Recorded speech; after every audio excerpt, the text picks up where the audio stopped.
បាទសម្រាប់បងប្អូនដែលបាទឆាតមកលោកគ្រូក៏ដូចជាខលមកសួរលោកគ្រូដែរថាលោកគ្រូអឺផ្ទះរបស់ខ្ញុំបាទគឺខ្ញុំរៀបចំមានតាំងពីអឺជំនាញផ្ទះមានតាំងពីហឹងកុងម៉ាមានតាំងប្រភូមិផងបាទខ្ញុំអុជធូបគោរពប្រតិបត្តិបាទរាល់ថ្ងៃប៉ុន្តែហេតុអីបានជានៅតែខ្ញុំរលួយមិនបានហើយធ្វើឲ្យក្រុមគ្រួសាររបស់ខ្ញុំនៅតែជួបការលំបាកបាទនៅក្នុងក្បួនហុងស៊ុយផ្ទះសទ្ធិមានទ្រព្យនេះណាលោកគ្រូនិយាយដោយឡែកតែនៅក្នុងក្បួនរបស់លោកគ្រូទេអញ្ចឹងมันពាក់ព័ន្ធជាមួយនឹងក្បួនណាផ្សេងទេណាអញ្ចឹងលោកគ្រូគ្រាន់តែសូមណែនាំជូនថាទោះបីជាយើងបានរៀបចំហើយក៏ដោយនេះគឺជាចំណែកមួយប្រៀបបីដូចជាអំពូលភ្លើងដែលយើងយកទៅដាក់នៅពីដានរបស់យើងហ្នឹងដើម្បីបំភ្លឺយើងប៉ុន្តែបើថាមពលមិនមកអត់មានចរន្តភ្លើងមកទេតើអំពូលភ្លើងនោះនឹងអាចភ្លឺបានទេអត់បាទបងប្អូនកន្លែងនេះបងប្អូនពិចារណាមើលតិចមើលបាទយើងគិតមើលថាក្បួនរបស់លោកគ្រូគឺជាក្បួនចង្ក្រានជើង3មានន័យថាទាំងពីកតាមេឃកតាដីហើយនិងកតាមនុស្សបាទទើបធ្វើឲ្យមានវិញ្ញាណធ្វើឲ្យមានបារមីធ្វើឲ្យមានរាសីធ្វើឲ្យមានងៅហេងហើយនឹងជាអ៊ុនរបស់យើងបាទបងប្អូនបាទចូលទៅស្ដាប់ការឡាយរបស់លោកគ្រូនឹងទៅបងប្អូននឹងបានដឹងហើយថាហុងស៊ុយយ៉ាងម៉េចវិញ្ញាណនឹងយ៉ាងម៉េចបាទបារមីនឹងយ៉ាងម៉េចបាទហើយរាសីនឹងយ៉ាងម៉េចបាទងៅហេងហើយនឹងជាអ៊ុននឹងយ៉ាងម៉េចអញ្ចឹងនៅពេលដែលយើងរៀបចំហើយបាទមានតាំងពីជំនាញផ្ទះផងតាំងពីប្រភូមិផងបាទហឹងកុងម៉ារបស់យើងផងប៉ុន្តែយើងបានគោរពប្រតិបត្តិហើយប៉ុន្តែមូលហេតុអីបានជានៅតែមិនទទួលបានផលដោយអ្វីដែលខ្លួនឯងចង់បានបាទបានន័យថានោះគឺជាចំណែកមួយបាទយើងយកដៃមកខាងយើងសាក់តែផ្ទះតិចមើលអាចឆ្លងប្រព័ន្ធធ្វើឲ្យលឺសំឡេងអត់យើងផ្ទះចេះចោះតលតែ2ចែកបន្ទះលឺមែនអញ្ចឹងយើងនៅខ្វះអីមួយយ៉ាងគឺខ្វះក្បួននៅក្នុងផ្ទះចោះក្បួននៅក្នុងផ្ទះនោះអាចមានឥទ្ធិពលបានដោយសារអីដោយសារកត្តា3ទៀតដែលសំខាន់ទី1ជ័យភូមិទី2មកទិសបាទទី3មកគឺធម្មពលរបស់ធម្មជាតិបាទ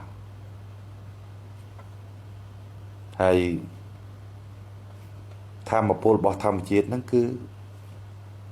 រត់ចូលមកនៅក្នុងផ្ទះរបស់យើងនោះធ្វើឲ្យផ្ទះរបស់យើងហ្នឹងគឺមានធម្មពលគឺបែបនេះទេណាធ្វើឲ្យផ្ទះរបស់យើងហ្នឹងគឺមានធម្មពលគេហៅថាមានបារមីនោះឯងព្រោះវាកើតចេញមកពីចរន្តចម្លងបាទដែលយើងហៅថាជាវិញ្ញាណបាទវិញ្ញាណនោះបាទធ្វើឲ្យមានប្រព័ន្ធចម្លងអញ្ចឹងហើយនៅពេលដែលបងប្អូនដេកខុសទំនេរវិញ្ញាណដែលមិនអបានន័យថាធម្មពលនៃចម្លងបាទដែលកើតចេញមកពីកត្តាធម្មជាតិហ្នឹងធ្វើឲ្យបងប្អូនពេលដែលបងប្អូនដេកក្បាលទំនេរយកទៅខាងមុខផ្ទះបាទចម្លងមកប៉ះដល់យើងនោះយ៉ាងម៉េចពេលដែលបងប្អូនដេកទៅយកក្បាលទំនេរទៅខាងក្រោយផ្ទះបងប្អូនមានបញ្ហាអី3យ៉ាងដែលសំខាន់ទី1ធ្វើឲ្យបងប្អូនឈឺទី2មកធ្វើឲ្យបងប្អូនដេកមិនសូវលក់បាទបញ្ហាក្រុមគ្រួសារក៏មានការតឹងតែងមានន័យថាមើលមុខគ្នាមិនចំចំណែកទី3គឺធ្វើឲ្យយើងបានលុយមកហើយក៏ចេញទៅវិញឃើញទេគ្រាន់តែចរន្តចម្លងគ្រាន់តែយើងដេកខុសទំនេរមួយអញ្ចឹង ពេលដែលយើងរៀបចំបាទយើងមានក្លោកយើងមានកញ្ចក់រីហ៊ូខំដាវបាទយើងមានតោយើងមានកញ្ចក់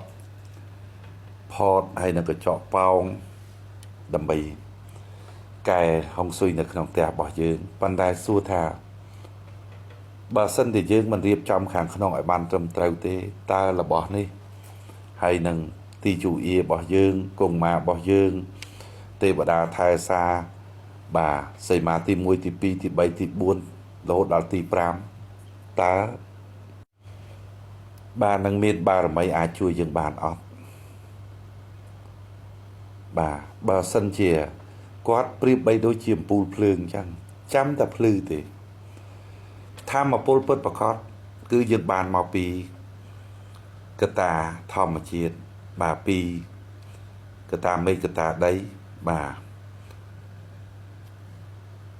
ដែលបានមកពីធម្មជាតិមកបាទហូរចូលនៅក្នុងផ្ទះរបស់យើងដែលយើងហៅថាជាចរន្តខ្យល់ឈីហើយនៅពេលដែលយើងចង់បានចរន្តខ្យល់ឈីដែលកតាដែលបានមកពីធម្មជាតិនេះបាទមកពីកតាទាំង3ហ្នឹងខាងក្នុងផ្ទះរបស់យើងដែលជាយេននោះយើងត្រូវរៀបចំយ៉ាងម៉េចដើម្បីឲ្យចម្លងខ្យល់ឈីចូលមកនៅក្នុងនោះហើយរក្សាខ្យល់ឈីឲ្យបានល្អដើម្បីទៅអុចពន្លឺបាទពន្លឺភ្លើងពូលរបស់យើងដែលមាន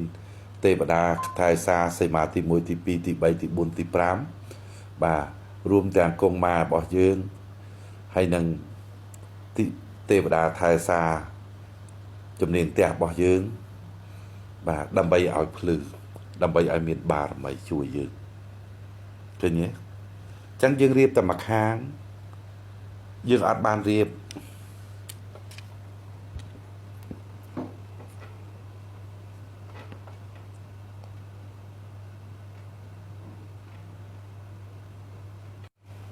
យើងអត់បានរៀប